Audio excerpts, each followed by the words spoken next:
हा, आता आपण तुम्ही हे मला पूर्ण मॉडेल पाठवलेलं आहे ऑलरेडी. ओके, या मॉडेलमध्ये हा जो पार्ट होता इकडचा भाग, हा पार्ट आपण बनवला होता.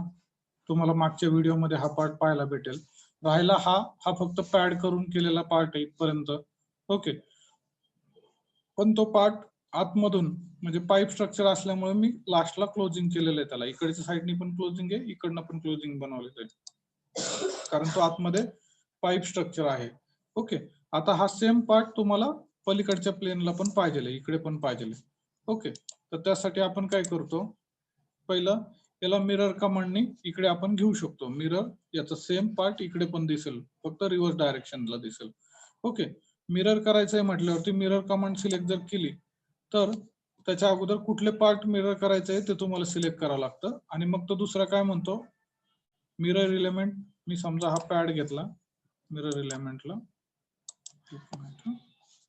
हा पॅड घेतला, मिरर म्हटलं तर दुसरं काय येतं, मिरर एलिमेंट झाला. दुसरं काय, ऑब्जेक्ट टू मिरर म्हणजे कुठला, तर आपल्याला कुठं हे करायचंय तो प्लॅन, म्हणजे प्लेन तर सिलेक्ट करावा लागतोय. मी कॅन्सल करतो, तिथे आपल्याला मिरर करायचाच नव्हता तो.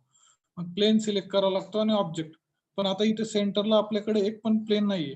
ते प्लेन काढण्यासाठी मला काय करावं लागेल, हा पूर्ण बॉडीची पहिली लेंथ कॅल्क्युलेट करावं लागेल.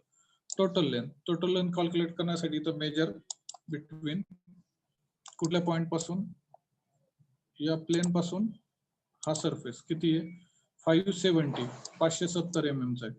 570 mm म्हणल्यावरती आपल्याला त्याच्या 50% घ्यावं लागतं. कसं घेणार, 570 डिवाइड बाय 2 आला 285. मग आपल्याला पहिलं इथं प्लेन घ्यावं लागेल, ऑफसेट प्लेन. मग प्लेन कमांड वरती गेलो, ऑफसेट फ्रॉम प्लेन, म्हणजे ह्या प्लेन पासून आपल्याला ऑफसेट पाहिजे. तर कुठल्या प्लेन पासून ऑफसेट, ह्या प्लेन पासून ऑफसेट 285. मी फक्त प्लस 285 ला प्रिव्ह्यू जर का बघितला तर तो इकडे येतोय. मग आपल्याला मायनस 285 करायचं किंवा रिव्हर्स डायरेक्शन म्हणायचं. रिव्हर्स डायरेक्शन जरी म्हटलं तरी तो इकडे येतो, किंवा इथे तुम्ही -285 जरी म्हटलं आणि प्रिव्ह्यू जर का केला तर तिथंच येतो. एक तर रिव्हर्स डायरेक्शन म्हणा किंवा इथंच देताना डायरेक्टली मायनसचं साईन द्या. दोन्हीपैकी कुठलं पण चालेल. म्हणजे रिव्हर्स डायरेक्शन म्हटलं तरी तो रिव्हर्सला जातो आणि मायनसचं साईन जरी दिलं तरी तो रिव्हर्सला जातो. प्रिव्ह्यू केला, चेक केला, बरोबर आलाय तो सेंटरला. ओके, आता आपल्याला हे पूर्ण बॉडी इकडे मिरर करायची. मग ती कुठली आहे, मी कंट्रोल सिलेक्ट करून देतोय कीबोर्ड वरती, pad, edge plate, pocket, groove, edge plate. एवढं सगळं मला मिरर करायचंय. काय करायचंय, मिरर.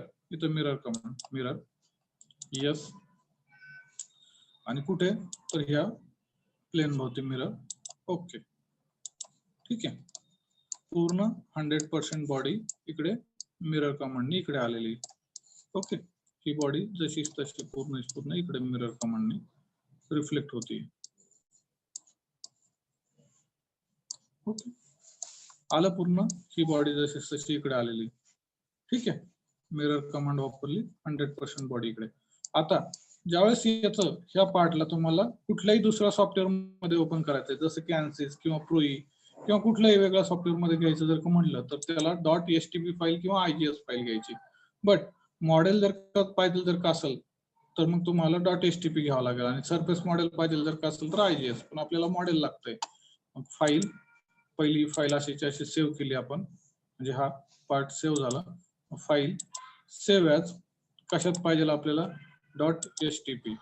ओके, तर मी त्याला नाव देतो पाहिजे ते AR, ॲक्सेल रॉडच्या ऐवजी AR केलं, कारण की ऑक्सेल रॉड ऑलरेडी इथं शेप फाईल आहे. AR step save. ही फाईल .stp मध्ये सेव्ह झालेली. तुम्ही फोल्डर मध्ये जाऊन जर का बघितलं तर तुम्हाला AR.stp फाईल दिसते. म्हणजे ही फाईल तुमची सेव्ह झालेली आहे. म्हणजे ही फाईल डायरेक्टली आता कुठल्याही याच्यात आपण ओपन करू शकतो .stp. ओके, इथपर्यंत कन्व्हर्जन करून ठेवायचं कधी पण. म्हणजे ओरिजिनल कटिया फाईल पण झाली आणि .stp फाईल पण झाली. ओके, थांबवतोय मी आता.